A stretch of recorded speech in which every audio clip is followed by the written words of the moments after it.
You're listening to a spoiler-free episode of Microsodes. Check back next week for the extended version with spoilers. Yeah, I mean, there were a couple scenes where I was like, oh my gosh, I hope people aren't watching us watch this because I think my jaw was open like half of the movie. Yeah, you were doing one of those looking through your peaks in your hand. Yeah, peeking through my fingers. Yeah.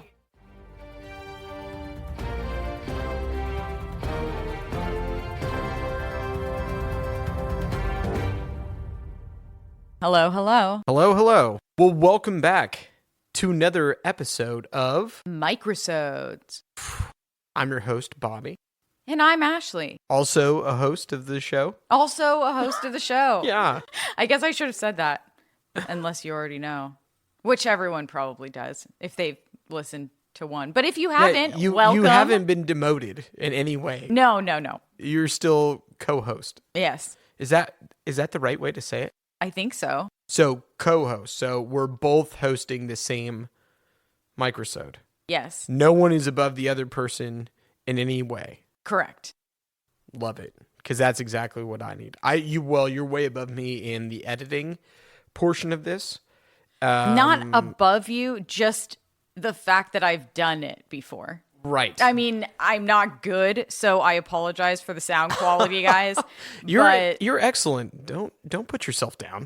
Well, I've tried very hard. Well, do you remember that young girl that you were growing up? Why don't you bring her back? No. And that's the movie for today. Oh, I didn't. I wasn't even there. Cool. Well, it's not The Little Mermaid, if you guys thought it was that. I was bringing myself back from my childhood. That's it.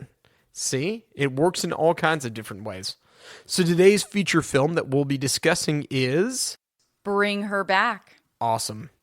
I think that there's going to be a lot of people that have very mixed feelings about this movie, but I'm very excited to talk about it. I am as well.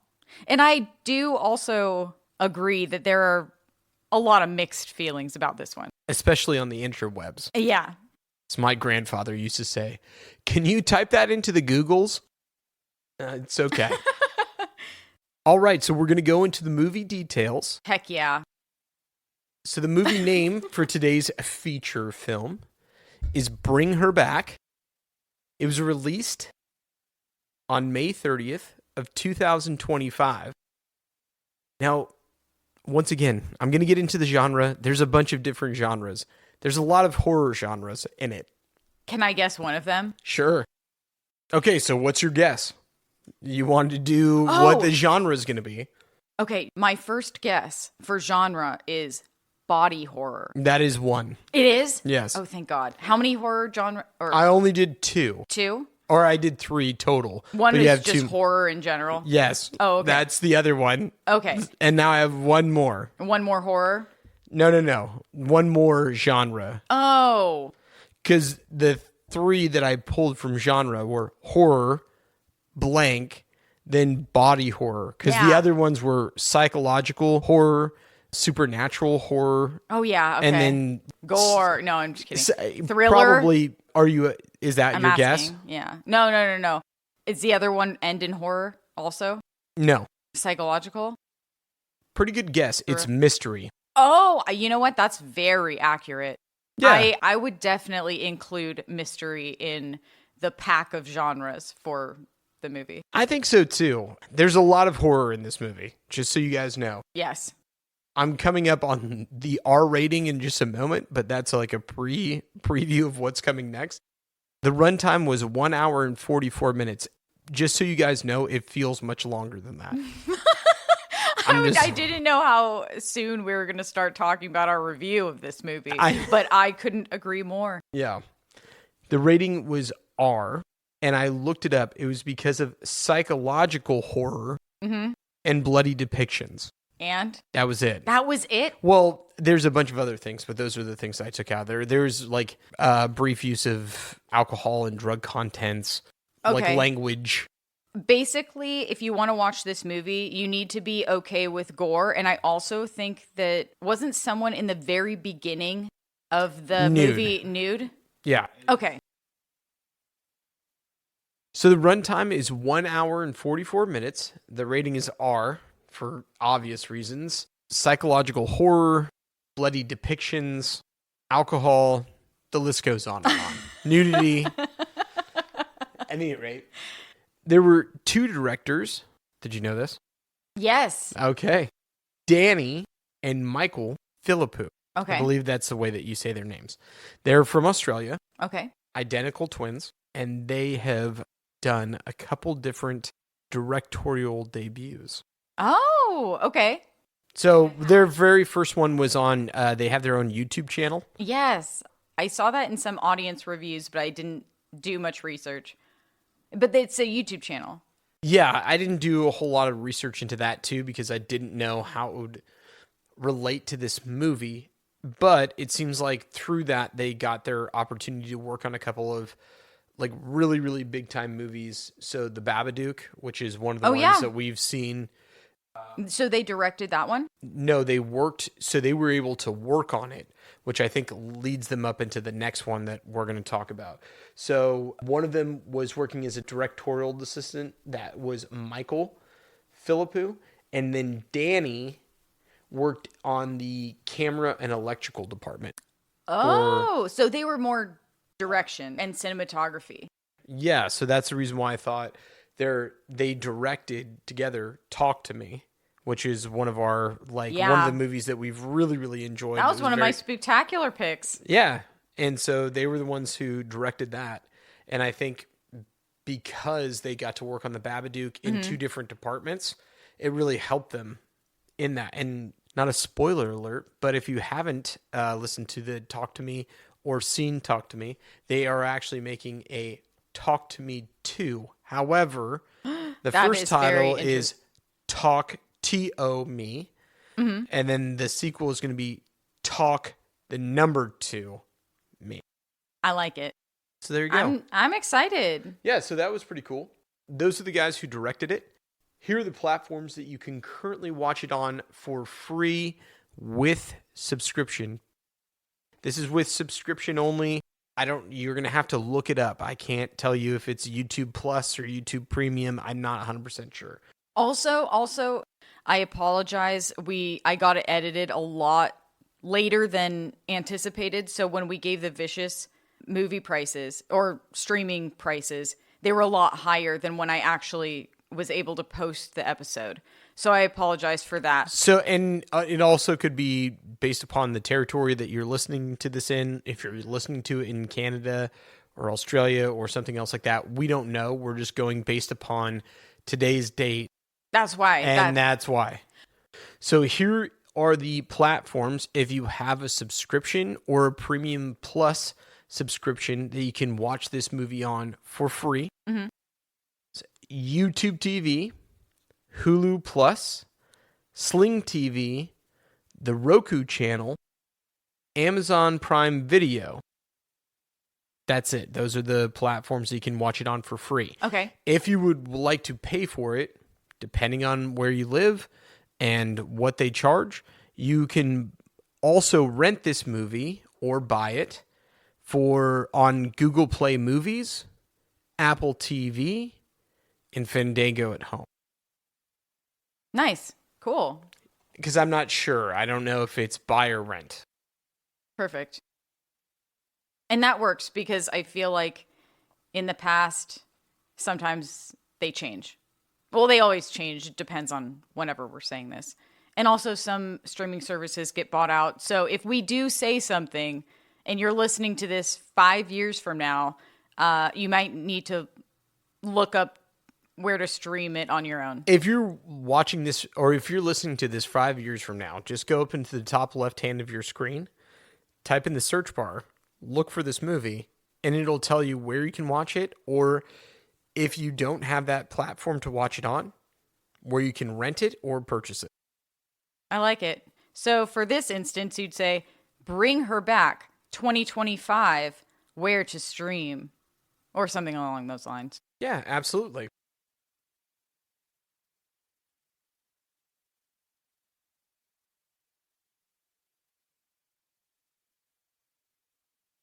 All right. Did everyone vote? What was the favorite? This is Ashley's Corner. These are Ashley's reviews. This is Ashley's Corner. I'm going to give you the movie news. Was that one or? I love that. I wonder if we can do like these are the movie facts. Welcome to the movie news or whatever you just said. I said movie news just because I thought it was you were going to read the synopsis. Well, I'm reading the trailer that I wrote based on the trailer I watched. And this is not the actual trailer. You're writing the synopsis on the trailer you watched. Yes. Okay. I'm reading the synopsis I wrote for the trailer I watched. Right. Does that make sense? 100%. Oh, okay. I just wanted to say it correctly. Oh, are you going to say it again? No. Oh. Do I need to? I don't think so. I just didn't know because I was trying to make a song. But I said it was... right. Oh, yes. I loved it. I loved the song. But it was Ashley's trailers. It's actually Ashley's synopsis. Well, it's Ashley's take on the trailer. Yeah. Okay. This is Ashley's take on the trailer for the movie Bring Her Back. Thoughts of reincarnation relentlessly consume a woman's entire existence. But when her resurrection proves successful, who exactly has she summoned? That's it. That's my take. Nice. I mean, it wasn't really like the movie, but... Well, that's what you saw in the trailer. Yeah, exactly. So, there you go. Okay, now you're going to hear the actual synopsis. Here's the IMDb synopsis for Bring Her Back. A brother and sister uncover a terrifying ritual at the secluded home of their new foster mother. End of synopsis. That was fantastic. Your rendition of the synopsis was superb. I guess. I think that yours was a lot more informative. It's interesting because I don't know if they're trying to like just cut down on verbiage or because I guess that's like concise, but I wouldn't want to see that movie. I would want to see the movie that you were describing. I know. Doesn't it sound like that's how I expected the movie to be? Kind of like Talk to Me. Right. In a way. Yeah. Because it's like summoning spirits or whatever. Right. But that's what I expected. That's what I expected the movie to be in my brain after watching the trailer. Makes total sense. Is that what you would have thought? Or you haven't seen the trailer in a while? It's not that I haven't seen the trailer in a while. I just thought it was going to be... I don't know, you probably wouldn't remember this, but I would say like that trailer reminded me of like the Pope's Exorcist. So I thought it was going to be more supernatural. I wouldn't have thought that it was something like a ritual or something based upon what I remember from the trailer. Okay. Like a witch, like the occult or something? Yeah, or like demons that are running around kind of like... like the Pope's Exorcist. Yeah. Oh, right. Okay. That makes sense. Yeah, that's kind of the way that it was shot, the speed of the angles, how much there was left to the imagination. That's kind of what I thought. I like that. Okay. Well, it was incorrect, so... No, this was your opinion. Oh, yeah. Or your expectation, assumption. I'm not sure. I gotcha.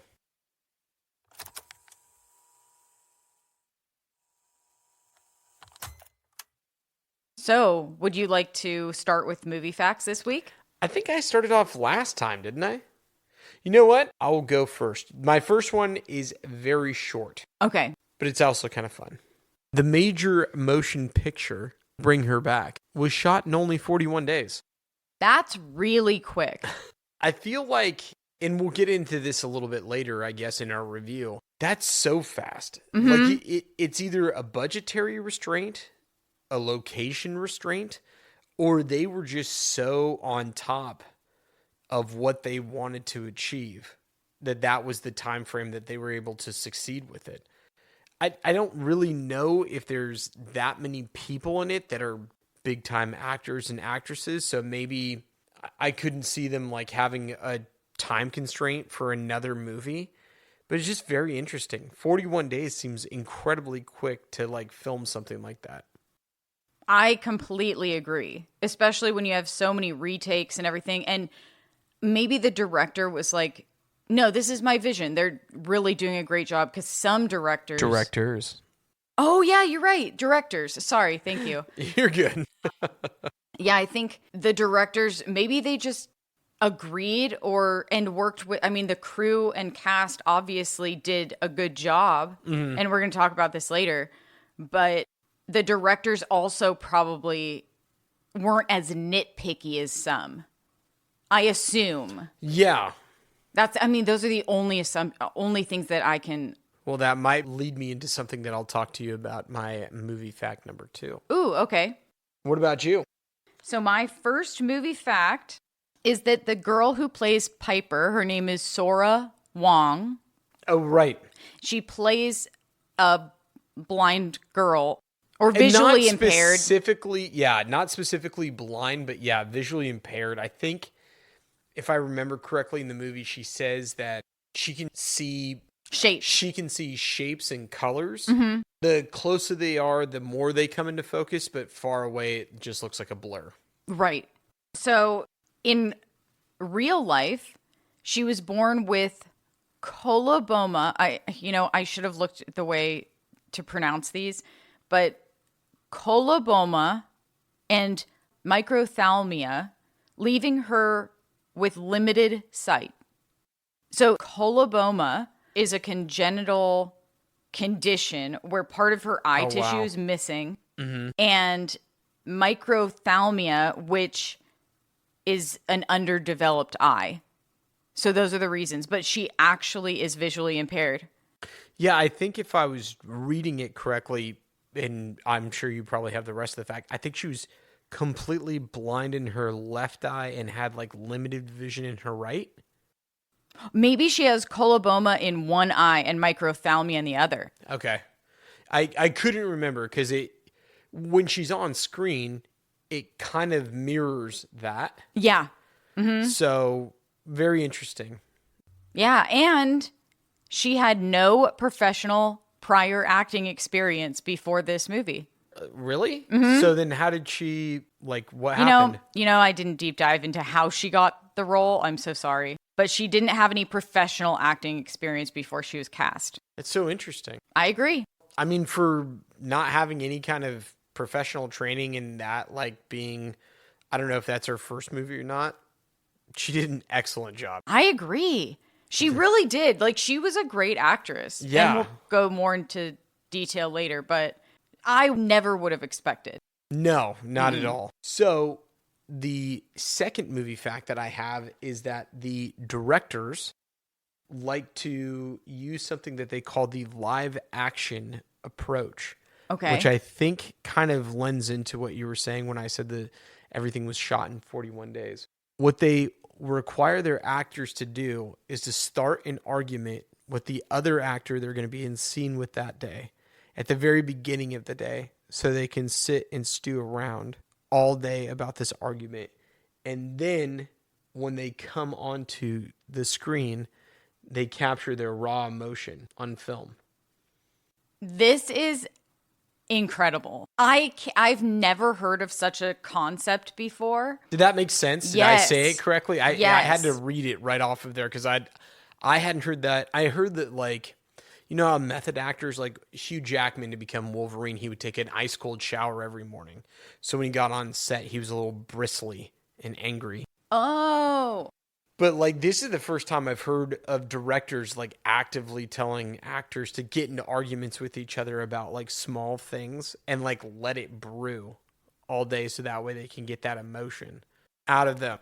It's crazy because for me, I'd be like, well, I know I'm pretending to be in a fight with this person. So I think it would be really difficult for me. Well, it's good to know that I don't do things that make you want to kill me. So I guess it would take a lot, but to capture your raw emotion on there. But yeah, that's what they deem as live action. I love that. I wonder where they got it from. Yeah, live action approach. I don't know if they coined the phrase or whatever else, but yeah, that's what it is. Well, they did a great job. Agreed. So my last movie fact is that they had the brothers, Danny and Michael Philippou. Mm-hmm. Philippou. Twins? Yeah. Originally considered multiple alternate endings. Those were some fun movie facts. Oh, yeah. That concludes our movie facts portion of the episode. So what do you think? Should we check out this movie? Yes.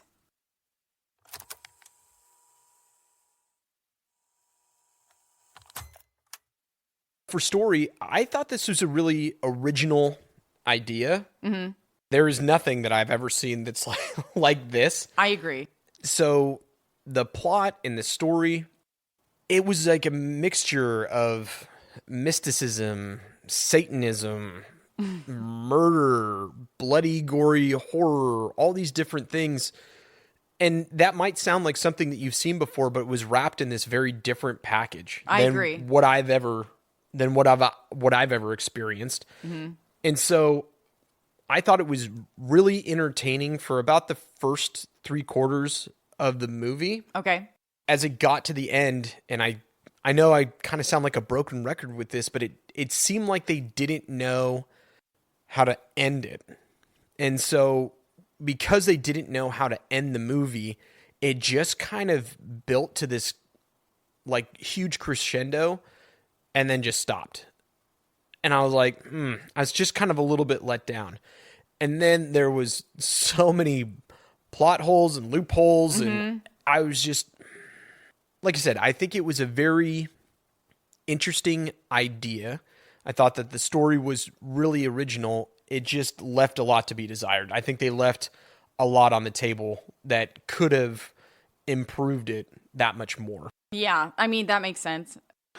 It's just funny because it's kind of like what we were talking about earlier, where we watch movies with a different perspective. Mm-hmm. Like, we really do. It's not just because we're two different people with different opinions. We literally have two completely different perspectives on, I mean, even just watching movies. Yeah.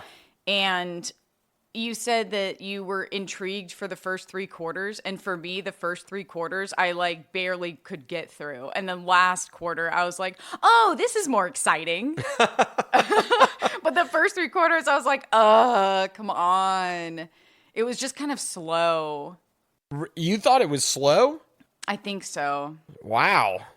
Maybe I'm mixing it up with Vicious. I think you're mixing it up. Well, I don't know if you're mixing it up with Vicious.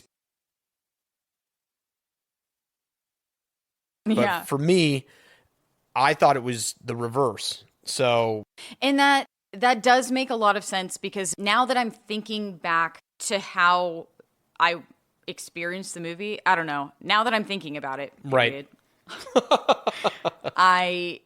I think you're right. It wasn't slow.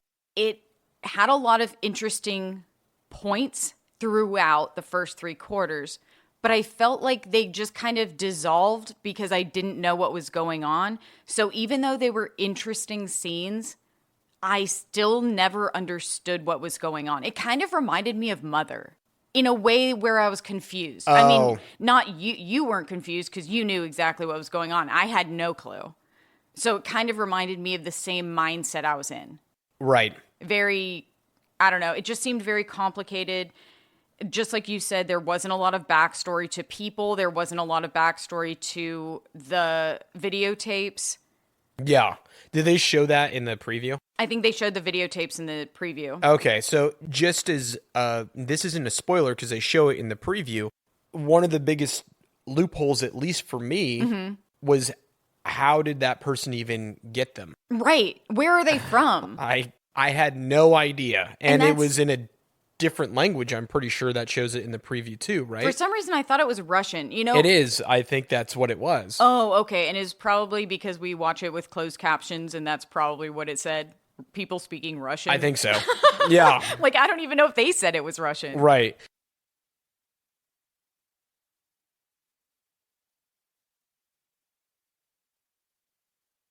Overall, it just felt like there were little parts where things were left out. Yes. Like, you're supposed to, I guess, put together the pieces in your brain, Oh, they did that, but it was like an escape room with no instructions.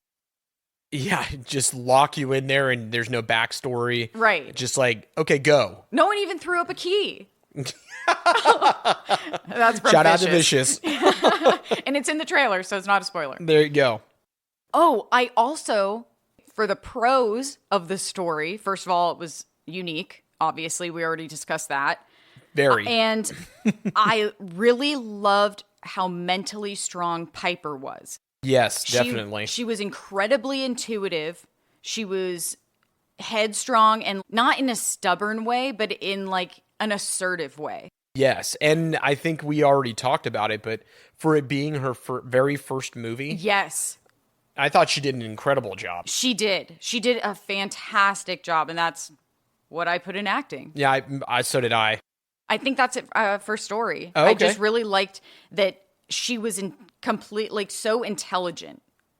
They made her character intuitively intelligent, not like book smart, particularly. Exactly. But I think it was cool seeing a main character in a movie who could think critically. That, and also I think it lends itself to the fact that people who are visually impaired, they have to have that, because there's only so much that you can trust other people that are out there in the world. Right. That's out there that people can get taken advantage of.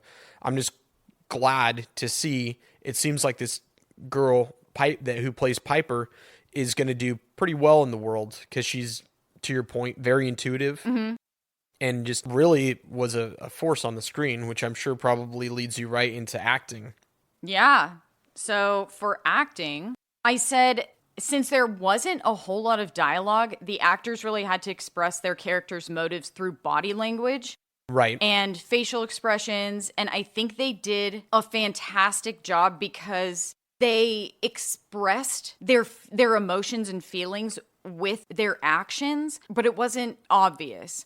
It was subtle, so it felt realistic. Yes. And the way they just like looked at each other or hesitated for a moment felt like we could feel the fear that they had or feel the emotion that they had without them saying anything. And I think the actors did a absolutely fantastic job in this movie. I couldn't agree with you more. And I think all of the actors, like every single actor we saw, did a fantastic job. I agree with most of what you're going to say. Shoot. Most of what you said. Okay. But I'm going to read, I don't usually do this, but I'm going to read what I wrote down because I thought this captured my thinking about like the actors. Yeah, I think this will help. So I think the three actors, Billy Barratt, the guy who played Andy, okay, Sally Hawkins, who played Laura, and Sarah Wong, who played Piper, did an incredible job portraying the idea of instant families, sometimes glorified in society or in movies. Adjustments, compromises, secrets, and tragedy don't always get wrapped up into a nice little bow. It can be painful, gritty, raw, and make people feel uncomfortable and emotional, just like a real family. Right. And then at the end, I said, there were fine enough ancillary characters, but those three really stole the show. And I said, except for the dad, because that was really strange. Oh, well, he was just, I mean, he didn't talk. He did a little bit. Oh, he did? Yes.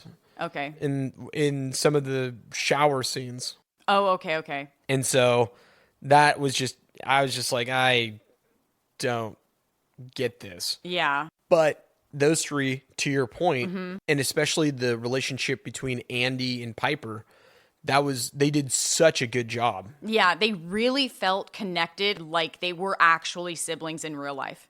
Right. There's a scene at a bus stop. Yeah. And that reminded me of something that a brother and a sister would have happen. Right. Like I won't give it details, but she talked to people and he just felt like he was being so protective. And I don't even remember what he said, but it just felt so natural, like something a brother would say to a sister, and the way he looked at her or the body language or what he did. It was just so good. I have no words. I have no notes for those for acting. Yeah, for those three, I think they did an incredible job. The kid Oliver, I mean, good at being that character, but not a whole lot of lines, so I don't really know, other than just being kind of a weird and kind of impending doom kind of feel. Kind of intimidating in a way. Right, but it's kind of weird because do you get intimidated by a child? It's just very strange. You know what it reminds me of? It reminds me of like okay, I don't know, this might be something I shouldn't say, but I'll say it anyway. Okay. So Oliver reminded me of, because he didn't speak, of like a wild animal, because like you don't know what they're going to do. Okay. You don't don't know what they're thinking. Yes. It's like he was it just felt like his soul was so removed from his body that we were dealing with like a wild wolf. To me. I mean, that's a really good analogy. I like that. Because, right, even with like dogs or cats or, to your point, coyotes or anything else, they're looking at you. Sometimes they're looking through you. Right. And so when you're, like, if you ever go to the zoo and you see like a tiger and it's looking at you. Yes, that's how he felt, especially when he was standing in that pool. Yeah. It's like, this is strange. Yes. That's how I saw him. Absolutely. But he also did a great job. Because he did look menacing. Yeah, he did look menacing. I don't know what to give him as far as acting, because he didn't say anything really. That's true. So I just kind of left him out of that. Okay. But physical presence, physical acting, sure, I can go with that. Sounds good. Oh, so for writing and dialogue, I guess I kind of brought this up in story, but I said that although the characters did a great job embodying the roles that they had, we didn't get a whole lot of backstory about them in general. However, it felt like the characters knew their backstory. They were embodying it. Yes, and it reminded me of the opposite of The Inheritance, the one that we did, because they over-explained their story very obviously. Right. But it felt like the actors didn't know what their backstory was. And this was completely opposite. Like the actors, we felt their backstory, but we didn't know their backstory. Yeah, it was for the most part. We understood how the kids ended up with Laura, but to your point, before that, we didn't hear a whole lot about their lives. Yeah. And I guess we didn't need a whole lot of that, but a lot of things just weren't explained or like verbally. Yeah. And what I wrote down for writing was that in dialogue was that there was a bunch of missed opportunities because they had like a supernatural element. They had PTSD. They had adopting other cultural obligations because of the way that she was talking and what she wanted them to do inside of the house, but they didn't really hone in on one. So it felt like it was spread out. That's so interesting. You're right. Because he was dealing with PTSD from what happened in the story. She was dealing with PTSD in a different way. And then the mom was dealing with PTSD in a different way. So like Piper was dealing with it one way. Andy was dealing with it another way, and then Laura was dealing it with another way. And if it seems like if they had come together and actually like talked it through, maybe there was something that would have been there, but they just kind of started putting things all over the place. And I don't want to say they were throwing stuff against the wall to make it stick, but there was something missing that could have tied it all together. And that's why I said at the very beginning with the story, I felt like there was a lot left on the table and they left too much for the audience to decipher. Agreed. Okay, I'm going to read what I wrote just because that'll be easy. Unlike other movies we've seen, like The Inheritance, where the characters explained their backstories, but we didn't feel like the characters knew their backstories, this was the opposite. And I know I just said this, but this might be more concise. In Bring Her Back, it felt like the actors really embodied their characters, but the audience didn't have much to go on. Yes, I think that's very concise. Yeah. Yeah, I think you did a good job without having to read your notes of explaining what you were thinking to begin with, because I think that tied it all in. Oh, okay. And then I have a couple spoilers, but I'll wait until your... Go ahead. No, with writing and dialogue, are you done? I'm done. Oh, okay. I mean, if you want to, I can read what I wrote. If it's up to you. Sure. So I said, poignant, brooding, really well written, where you can feel the angst and anxiety, but too on the periphery without providing the depth. The story hones in on a supernatural concept, PTSD, adopting other cultural obligations, etc., but doesn't really hone in on one or explain one completely. There was too much left for the audience to decipher, and I think they missed a great opportunity. That was very well put. So,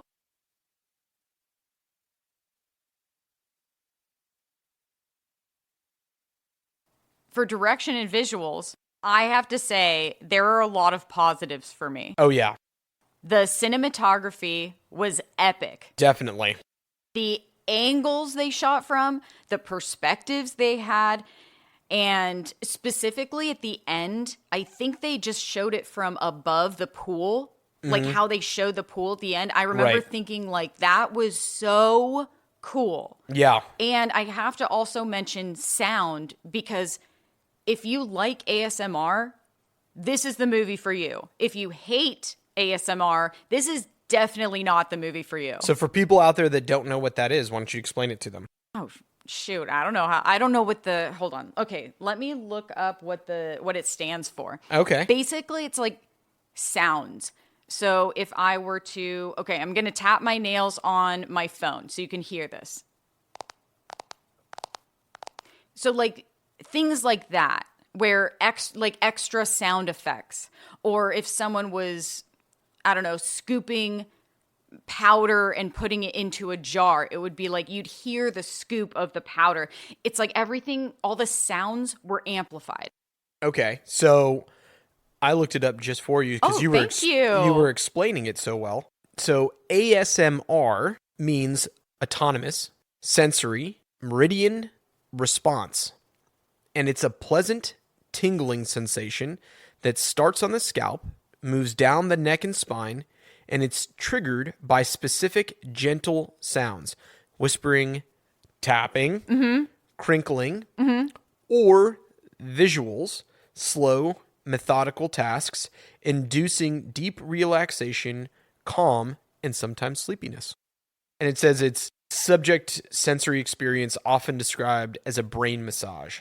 That is very interesting. There you go. I don't know if I felt it, but I just knew ASMR meant like interesting sound effects that people like, or that I guess stimulates some part of you.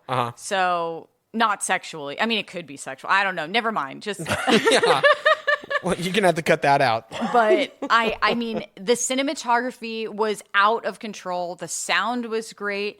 The practical effects were amazing. Like, they got close-ups of the wood grain and the knife and all these different, I don't know, gory types of scenes. And they did such a great job. Oh, yeah. They did an incredible job. Oh, and one note that I have, and this is the last thing I have for visuals at the moment. When watching the videotape, you could see the video playback reflecting in Laura's eyes. I think it was Laura, in Laura's eyes. And it was so cool. Like the shots and the perspective. Anyway, however they shot this was amazing. They did a great job. Well, that leads us back to the movie facts, or I guess the movie details, with the directors, the twin brothers. Oh, yeah. So they worked in the electrical and lighting department on The Babadook and on multiple other horror movies. And I remember thinking in The Babadook, like, wow, this is nuts. And so I think maybe we got to watch that again, because I really don't remember a lot of it. Okay. We'll watch it again. But they were able to take those skills, and I think that's probably the reason why some of the best directors that are out there, they either start off in making their own films and trying to start it off in some kind of crazy way.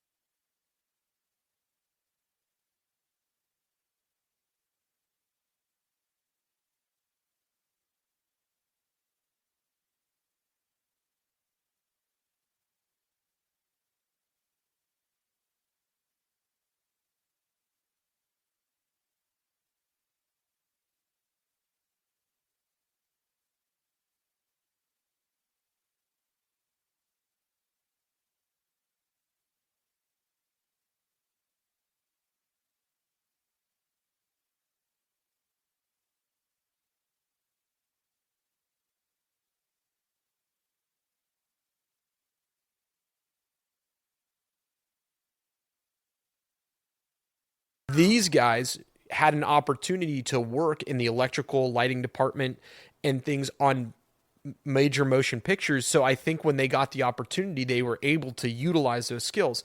Additionally, probably being twins helps out a lot because you probably see things pretty close. If you're a twin and you want to leave a comment or let us know, it'd be interesting to see your perspective or hear your perspective on what that's like. Because I don't think at least for me, I don't know if I've ever met somebody who is a twin. If I have, I don't think I asked that kind of question. One of my old friends is a twin, but they were fraternal, a boy and a girl. Okay. So I don't know are these brothers identical? Does it matter? It's a great question. I'm not 100% sure, but I could also ask one of my coworkers. Do they? Do your twins see the same things? I saw the twins when they were 6 months old, and then that's it. Yeah. So. But they seem to be very alike. Definitely. And so maybe that also helps in what you're referencing and also helped with the direction of the movie as well. Yeah, exactly.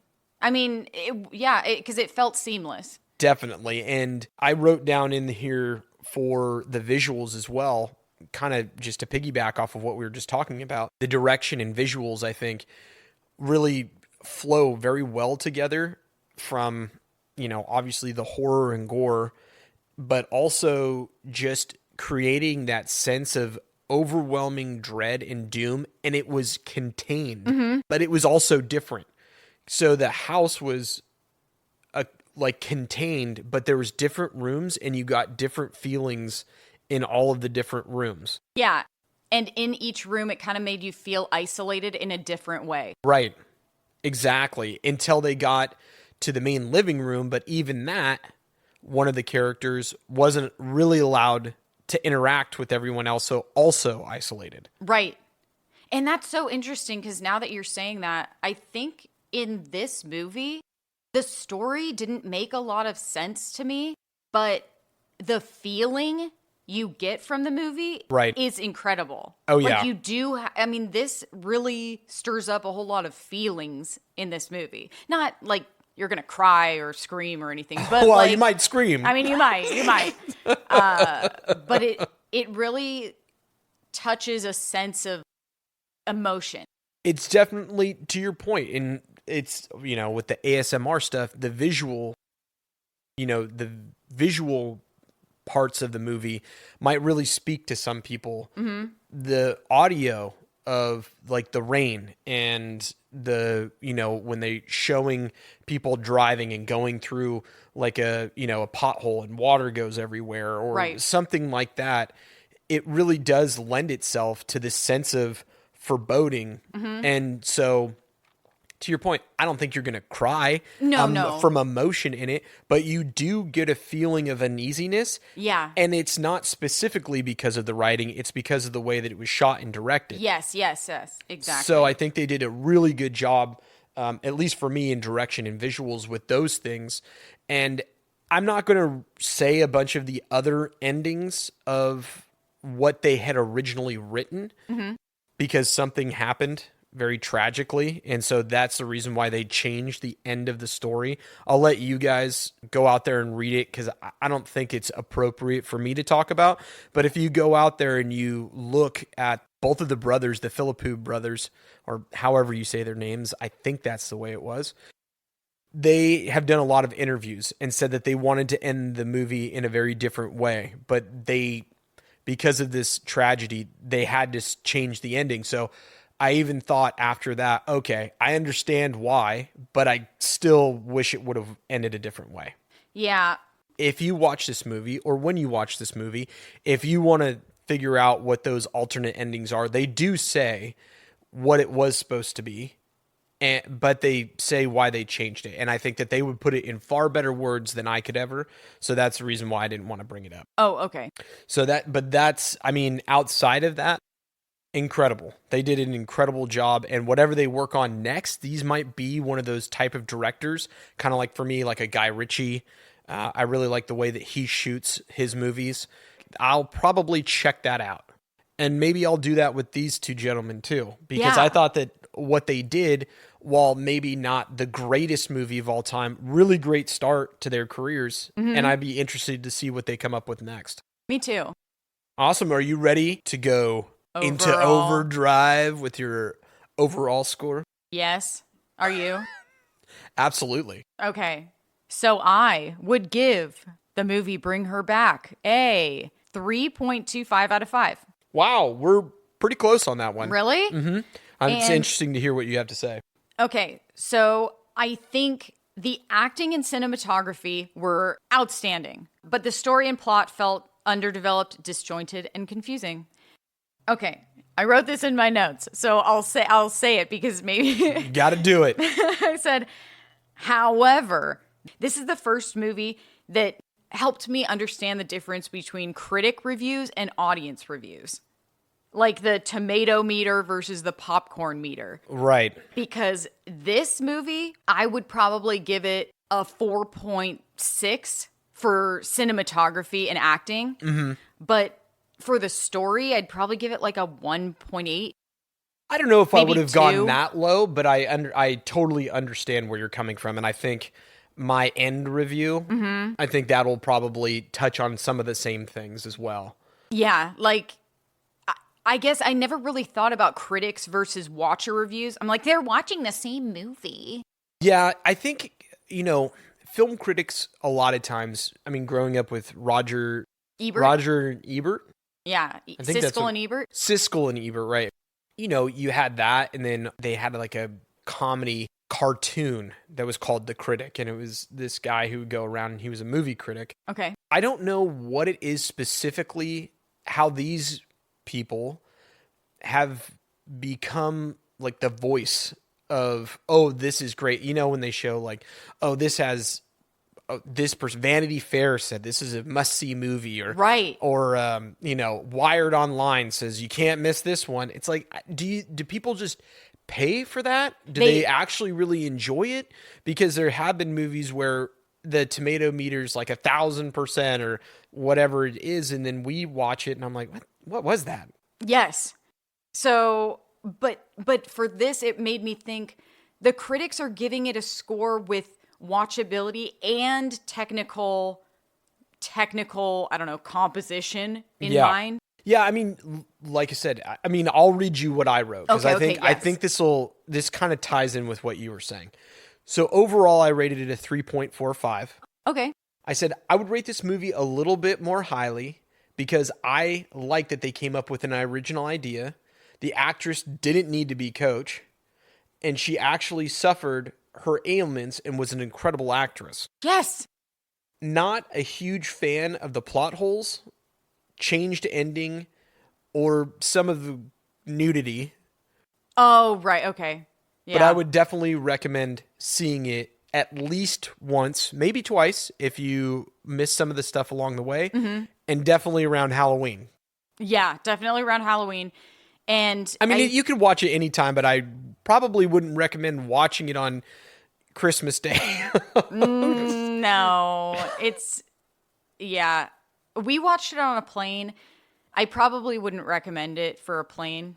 If you have kids around you at all, that is definitely not the movie for them to see. No. Don't watch it around children. Don't watch it on a plane.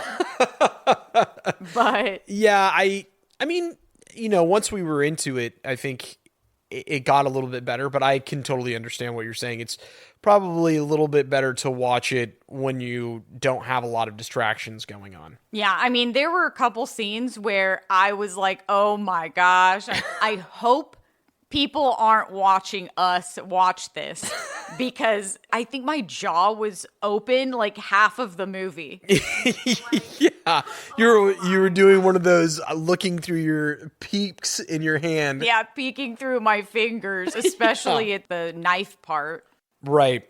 Well, getting back to what you were saying, I think that ties it together, right? The idea was great. The visuals were incredible. The acting was awesome, but the story lacked. Yeah. And so exactly to your point, that's the reason why when we started off doing this, we would rate it different ways. Right. And so then that's where you come to your final conclusion. Exactly. And I think That's what critics should do. They should say, this is my critic score, but this is my watchability score. Like give two different. Yeah, like I would give this a blank score because I know all of the different people and all of the different aspects that go into a movie, like lighting and sound and all of those technical things. But they should also give their review for watchability because the average viewer doesn't take a lot of those things into account.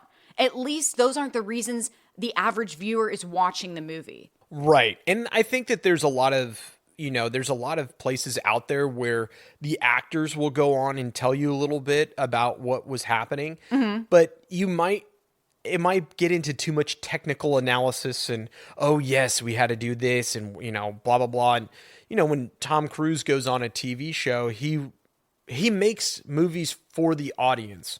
And he says, like, I don't like using CGI that much. I don't like doing those kinds of things because I want the audience to feel it. Yeah. And so I think sometimes critics get too caught up in the technical details of things instead of, to your point, the watchability of it. So that's a good idea. I mean, you might have just put us out of business, but if all these critics start giving their double reviews, but I think that's a really good point. Yeah, it's like this is the technical review and this is the watchability review.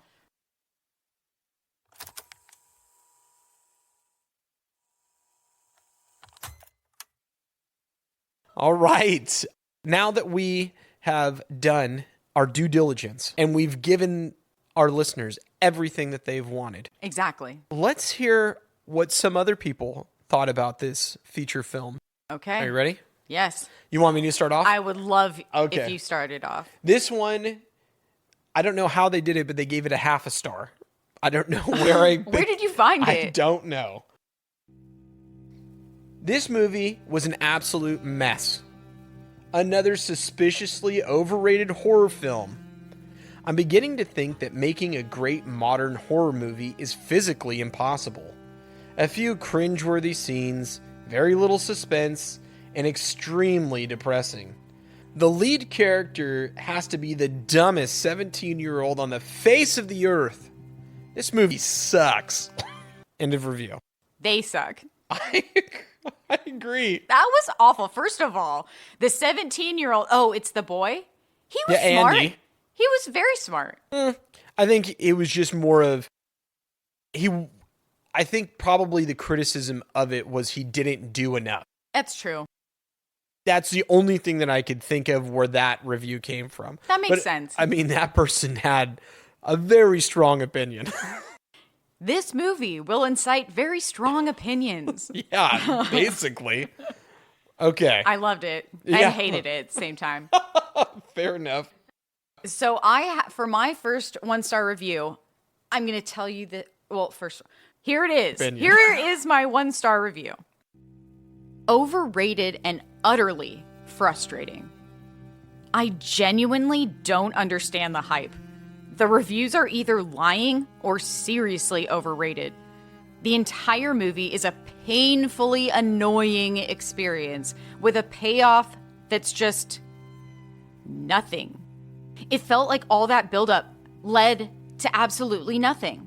After watching, I found out it's by the same director as Talk to Me, and then it all made sense. Same empty vibe. Just more style over substance. Feels like another Gen Z horror attempt that thinks being edgy equals being meaningful. End of review. I have a question about that. Like, what movies are these people saying that are like the greatest horror movies of all time? What are they going to talk about, like Poltergeist or The Exorcist? I mean, yeah, those movies were great for their time, but I mean, there's a lot of stuff that goes on in The Exorcist that is left unexplained. I mean, they kind of hit on some of the points that I came up with, which was I really liked the first 3/4 of it, and then the end of it kind of let me down. Yeah. But I don't punish a movie all the way through as if there wasn't any redeemable qualities about it. Yeah, it's kind of like everyone watches a movie for their own reason. Right. This movie or this viewer did not watch the movie for any other reason but to be entertained in that moment. Yes. And the other thing about it too is, what was the hype? I mean, I didn't even know, like, we saw it come out on here and we're like, oh, that looks interesting. We watched the trailer and we thought, okay. But I don't know anybody, maybe one of my coworkers, but I don't know anybody that talked about it. So when they're saying all the hype, that reminds me of like Weapons. People didn't really enjoy Weapons because they thought it was overrated. Oh, right. Okay. But this, I didn't hear, it wasn't like people were running out of their houses to go to the movie theaters to watch this. Right. So I don't understand what that point was. But, I mean, it's their review. They're entitled to it. Now, the only reason I think they're mentioning hype is because they gave it a 1-star review. So Okay. they obviously hated it. And the Google reviews from when I took these notes gave it 77%. Okay. Rotten Tomatoes was 89%. Okay. And IMDb was 7.1 out of 10. So Yeah. I think that's why they all got like over 7. So I mean, but what think what if their favorite horror movie was rated a 1? Would like say it was a trash can meter or whatever Right. it is? Like they would say then the reverse. Well, this movie's great and everyone doesn't know what they're talking about. You know what? They probably would. That's probably what they'd say. I mean, everybody's entitled to their opinions. That's true. I have one other 1-star review. Okay. 1 star. I thought it could have been better. End of review. Okay. I just figured, you know what? That's pretty straightforward. It reminds me of the reviews. I don't know what platforms have this, but you can give a star review, but then they say, oh, you need a certain amount of characters. So what did your viewer write? I thought it could have been better. Yeah, that's a good amount of characters. You're right. I mean, it's like the reviews on Amazon where you're like, oh, I would really like to know what is good and what's bad about this. I didn't like this product. Oh, why? Yeah. Okay. I mean, at least this was pretty succinct. I thought it could have been better. Yeah. All right. That's true. Good for you. Yeah. All right. I thought I would just, because that was a quick one. So Yeah, I I thought like I'd it. throw that one in there. And here is a 5-star Okay. review. The best horror film you'll see this year. Disturbing scenes that are nightmare fuel for the weak-hearted. For everyone complaining that it's not scary, I'm sorry, but name a movie that didn't rely on jump scares. This film did just that. If you enjoyed the film Hereditary or Black Phone, this movie's for you. End of review. Huh. Okay. I could agree with the vibe of the movie being similar to Hereditary or Black Phone. Actually, you're right. They're 'Cause- right. I didn't say it. Well, actually, they're right because we didn't really get a backstory in Black Phone either, Right. for the most part. So yeah, that is pretty accurate. Now And that I think about Hereditary's it. a little bit... Yeah, Hereditary's all over the place. Exactly. Well, I'm glad that reviewer said something that made you think. For a moment, you said, nah, okay. Yeah, because I didn't think about it until I thought about it. I mean, I Right. guess that's how everyone thinks things. But sometimes my mind is a little different. Just slightly. Okay, this 5-star review reminded me of yours because you mentioned that it was the horror movie of the year. According to this reviewer. Yes, so the title of this 5-star is Horror Movie of the Year. So I thought that was fun. Nice. So it says, left me unsettled with crazy heebie-jeebies. You can feel the body horror through the screen. Refreshing and truly unique. If you enjoyed Talk to Me, you will love this one. This is definitely a movie that you can watch multiple times and still feel shocked. Just when you think you know how it's going to play out, it just keeps surprising you. End of review. Pretty good. That was a pretty good one. I mean, it makes sense that if you like Talk to Me, you'll like this because it's directed by the same people. Exactly. So, and it'll be interesting to see their sequel to Talk to Me, which is Talk to the number me. Yeah. I'm like, oh, wow, I'm having deja vu. And I think we talked about it before. We did at in the- our spectacular. Right. Yeah. And we also mentioned it in this. Yes. Right. But Well, that was a nice way to end it. I always like ending on something positive. me too. And I have to make a note of, if you like Talk to Me, you might like this movie. I loved Talk to Me. It was like one of my top favorites for Halloween movies. Yeah. But this one is not in my top. I would just say if you're watching it for like to be entertained. Yeah, this is going to be a lot more. It's more of a slow burn than Talk to Me, and then it has a lot more gore than I remember in Talk to Me. Yeah. I think Talk to Me had a little bit more explanation. Definitely. And so that's the reason I like that one specifically better, but that's just my opinion. Well, that's what we're here for. So, a positive note, it seems like a lot of you out there are downloading our Microsodes and listening from different parts of the world. Heck yeah. And different parts of the United States. So we just really want to say thank you. Thank you. It's awesome. It makes us feel really good. Yeah, it makes us feel like we're actually providing something that someone wants to hear. So we really do appreciate that. Exactly. It's pretty cool to have an idea and have people support you. So thank you guys all for your support and for your ears for listening to us. Exactly.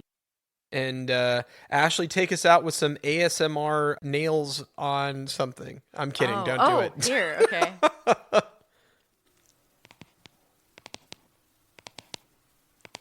There you go.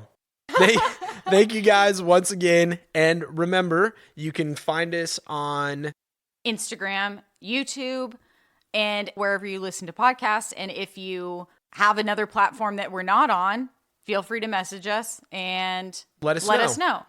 And if you guys have any movies that you think, wow, they might have missed this one for 2025, let us know. I mean, we can't watch every movie that comes out, so we try to do our best.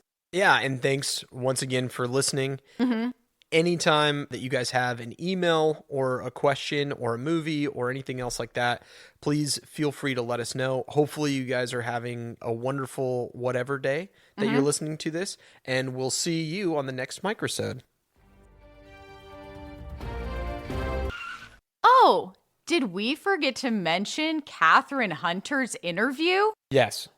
So after watching an interview with Catherine Hunter, I am very pleased to say she seems like a very nice woman. She does. She is British, and she has a very kind face when it's not in crazy, creepy makeup. So I'm very glad to be able to tell you that. I agree. I thought, we've only seen her in things that horrify us. Yeah, exactly. And so she was, the interview that we were watching, she was getting a lot of praise or accolades for something that she did with Macbeth. And they said she was playing all three witches, which is right. Which is very cool. I agree. And so we said that we would do it. Yep. We did it. And if you guys want to check out anything with Catherine Hunter where she isn't playing someone who feels like they're going to steal your soul with their eyeballs and her voice, watch something we haven't watched yet. Yeah, check it out. Because I'm not going to check out the tragedy of Macbeth. Maybe not. No, I'm not going to see that. No. But maybe you would love it. Maybe. Well, we'll catch you in the next Microsode.